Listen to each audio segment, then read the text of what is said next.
Assalamualaikum warahmatullahi wabarakatuh. Perkenalkan, kami siswa-siswa SMK Negeri 6 Palembang. Kami kelas 10 pariwisata 3. Di video kali ini kami ingin membahas mengenai daerah tujuan wisata di Sumatera Selatan. Pertama-tama kami ingin memperkenalkan diri. Nama saya Muhammad Imam Al-Baihaqi dan Nama saya Ahmad Iqbal. Dan saya Eji Hermawan. Dan saya sendiri Pradana Prasena Putra. ya, langsung saja saya kira. Yang pertama ada jembatan Ampera. Kita bisa lihat gambarnya. Wah, megah sekali ya. Selanjutnya Sungai Musi yang merupakan salah satu sungai paling panjang di Indonesia. Kehidupan masyarakat sekitar tergambar di Sungai Musi. Di atas Sungai Musi membentang jembatan Ampera yang begitu dikenal.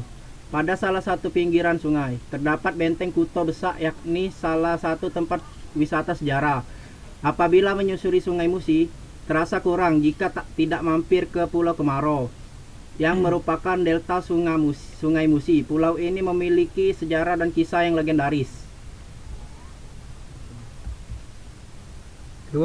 Rumah Limas. Rumah Limas merupakan sebuah rumah tradisional khas Sumatera Selatan dengan segi arsitektur berbentuk panggung dan berbahan kayu. Biasanya disebut juga rumah limas karena atapnya memiliki bentuk yang berupa limas. Bangunannya bertingkat-tingkat dan memiliki filosofi budaya tersendiri pada setiap tingkatnya. Masyarakat menyebut tingkat-tingkat ini sebagai bengkilas.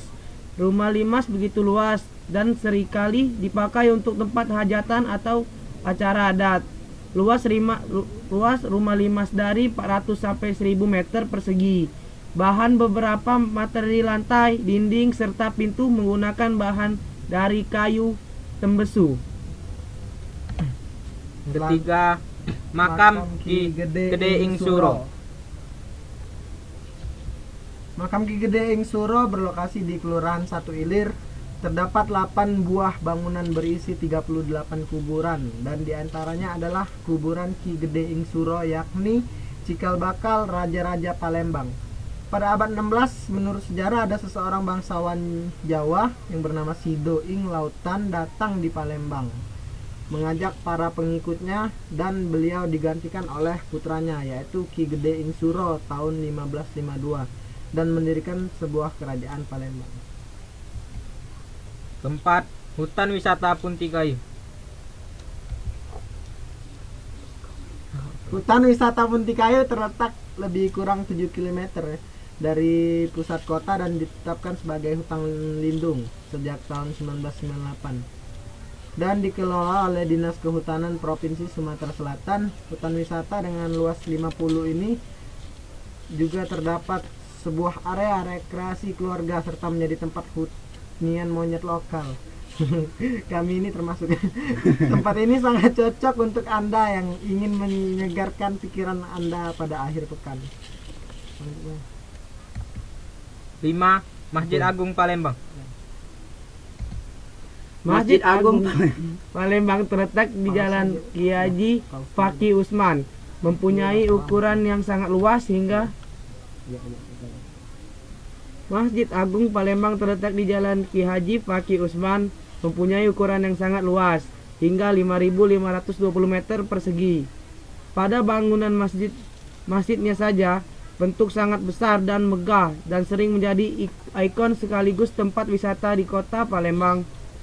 Sama halnya dengan Masjid Agung di beberapa kota lain yang ada di Indonesia pada umumnya. Masjid ini dibangun pada pemerintahan Sultan Mahmud Badarudin I dari tahun 1738 sampai dengan 1748 dan mengalami 6 kali renovasi yang luas. Awalnya hanya 1.800 meter persegi jadi 5.520 meter persegi.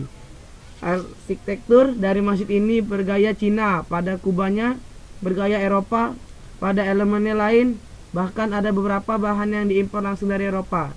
Terima kasih. Yang keenam, Goa Putri. Goa Putri berlokasi di Desa Padang Bindu, Untuk dapat mencapai lokasi Goa Putri, dibutuhkan waktu sekitar 6 jam perjalanan dari kota Palembang. Dengan rincian perjalanan sekitar 5 jam ke Batu Raja dengan 1 jam menuju arah Goa Putri. Mengenai tarif transportasi cukup terjangkau. Oleh karena itu, banyak para wisatawan yang gemar berkunjung di tempat wisata ini. Setuju. Arung jeram sungai mana? Arung jeram Sungai Mana merupakan tempat wisata yang menawarkan tantangan arum jeram dengan tingkat kesulitan yang bervariasi. Sungai Mana terletak di Kecamatan Tanjung Sakti, sekitar 40 km dari kota Pagar Alam. Sungai ini cukup lebar pada bagian awalnya, sedangkan 15 km berikutnya jalur sungainya sempit. Arusnya pun juga cukup deras dan bergemuruh, sehingga cukup menantang bagi Anda yang mengemari olahraga ini. Jalur sungai yang begitu jeram dengan dinding batuan pada pinggir sungai ditambah arus yang membentuk cekungan dan juga arus memutar. Dari kanan kiri terlihat tebing-tebing yang menawarkan pemandangan alam hutan tropis.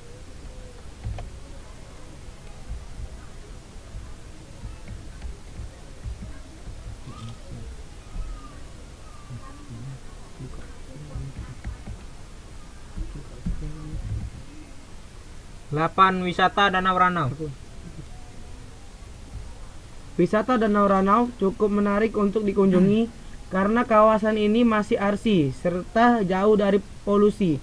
Wisata Danau Ranau terletak di Kampung Lombok, Kecamatan Sukau, Kabupaten Lampung Barat. Danau ini diresmikan pada tahun 2007 oleh Bupati Lampung Barat yang dilengkapi dengan fasilitas hotel bertaraf bintang 3 berfasilitas lengkap, cocok untuk tempat wisata keluarga besar Anda. 9. Bukit Siguntang. Bukit Siguntang merupakan sebuah tempat bersejarah kota Palembang. Bukit Siguntang begitu rimbun dan asri dan merupakan titik tertinggi di kota Palembang yang menyimpan banyak cerita dan misteri. Sepanjang mata memandang hanya terlihat sejumlah pohon rindang, kursi dan gazebo yang dibangun di sekeliling Bukit Siguntang. Kesan angker akan terasa saat menuju ke puncak bukit karena Anda akan melihat sebuah makam pertama, makam dari Panglima Tuan Junjungan dari 7 makam yang terdapat di bukit ini. 10. Gunung Dempo. Gunung Dempo ini adalah sebuah gunung yang mempunyai ketinggian hingga 3.195 meter dan memiliki kawasan hutan di terokap, bukit hutan mountain serta hutan Erikaceous atau yang disebut dengan hutan gunung. Gunung ini terletak pada perbatasan Provinsi Sumatera Selatan dan Bengkulu. Untuk bisa mencapai desa terdekat, Anda harus terlebih dahulu mencapai kota Pagar Alam, lebih kurang 7 jam perjalanan dari Palembang. Dari Palembang tersedia banyak bus yang menuju arah Pagar Alam, salah satunya bus Dharma Karya. Dah, balikin kau. Sekian itu saja yang dapat kami informasikan kepada kalian. Jadi jika ingin ke daerah Sumatera Selatan jangan sungkan-sungkan karena ada banyak daerah tujuan wisata yang dapat Anda kunjungi. Sekian dari kami. Wassalamualaikum warahmatullahi wabarakatuh.